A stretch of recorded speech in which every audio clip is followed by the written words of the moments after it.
ngasi Jiribam district ki manung chana laiba Latingkhal part 2 da Kangleipak Bamboo Enterprises ki office haunabi matung ina Manipur Building and Other Construction Workers Welfare Board ki chairman K.Sarat Kumar Singh na chief guest oiduna hangdokre. Ribbon cutting ceremony and inaugural function aduda S. Dilip Kumar Singh, Th. Somojit Singh, Upadaksha Jiribam Jila Parisad, Peter Salam Deputy Secretary Government of Manipur amadi Krishna Kumar Sarmana President amadi Guest of Honor oina saruk yaki. Chief Guest oikiba K.Sarat Kumar Singh na fongdok kibada Manipur gi sinmit loan amadi Jiribam gi Choukhat pada Kangleipak Bamboo Enterprises na chaona mateng piragani. Latingkhal gi wa mayam na hauba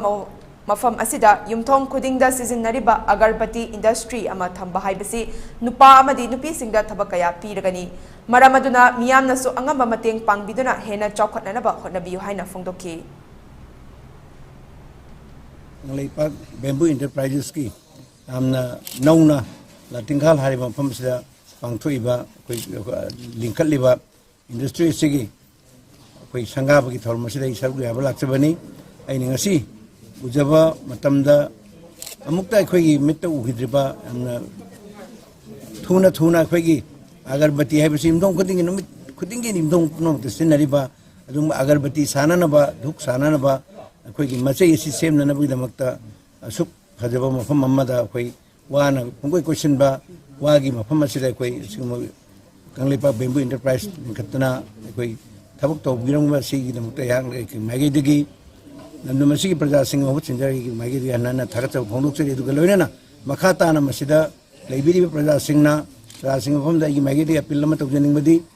हालिबा सिदा SIM industry सिदा directly और indirectly मसी कोई चौरांगना सुम चाखुलपी मतुंगिना योइबा कयागी पुंसिगी हिंगनफम ओइगदौरी बदुंबा industry मखलमनी अस्त नुपा नुपी मखल खुदिंग मकी कोई जात group अनिसिगी नुपा किसु नुपी किसु तवे अब पुनमक मसिदा कोई वनबिरिबो कांगुना कमिटीना नत्रगा कोई सिनबी लांगबिरिबो सिंगना